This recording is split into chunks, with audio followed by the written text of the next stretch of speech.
Orléans, France. The 549th anniversary of the liberation of the city from the English in 1429. The war, the 100 Years' War between the French and the English.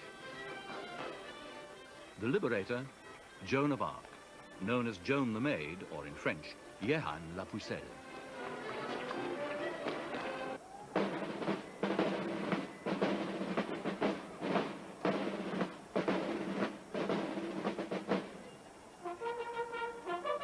Joan of Arc's day has now become a national festival, and the chief celebrants are the high-ranking officers of the French army, the dignitaries of the French government, and the bishops and cardinals of the French Catholic Church.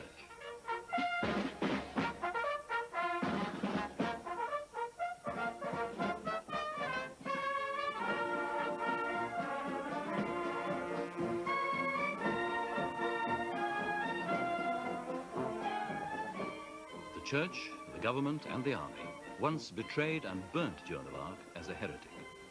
She is now honored by them as the symbol of French patriotism.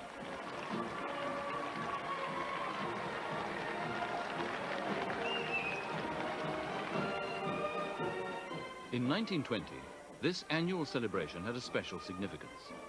In that year, Joan the Maid, the heroine of France, was made a saint of the Catholic Church. Why was she made a saint 489 years after her death as a heretic? What is it about her that has made her the stuff of legend and literature ever since she died? What was she really like? First, let me tell you whom you have condemned.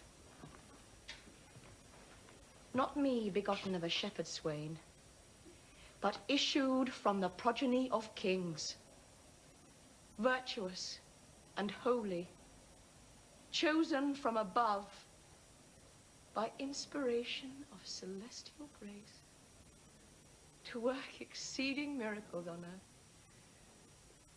I never had to do with wicked spirits, but you, that are polluted with your lusts, stained with the guiltless blood of innocence, corrupt and tainted with 1,000 vices, because you want the grace that others have. You judge it straight a thing impossible to compass wonders, but by help of devils. William Shakespeare in Henry VI, Part 1, created his Joan for an English audience. By 1920, 12,000 writers had reinterpreted Joan's life for their own age.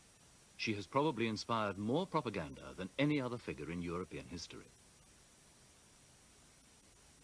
The evidence for Joan's life story comes from the chroniclers of the 100 Years' War, who were writing 30 or 40 years after the events they describe.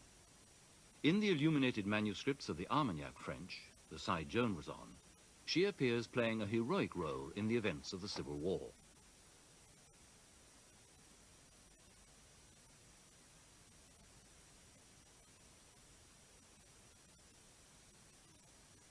The chroniclers of the Burgundian party, who supported the English claim to the French throne, take a rather more jaundiced view of her. If we had only the chronicles to go on, we would have little idea about Joan as a person.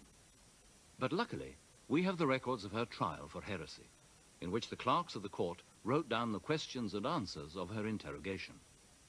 We also have copies of the trial which took place 20 years after her death.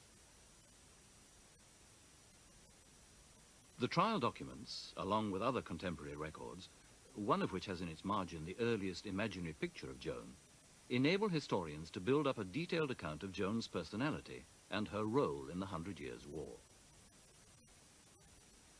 In 1428, when Joan of Arc first appears in public life, the English controlled the whole of northern France, Bordeaux, and the Duchy of Aquitaine.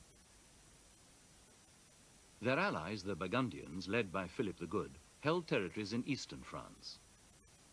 The Armagnac French held southern France and supported the claim of the French candidate to the throne, the Dauphin of France, the future Charles VII. Joan's story begins in a little village in eastern France, loyal to the Dauphin, but surrounded by enemy territory.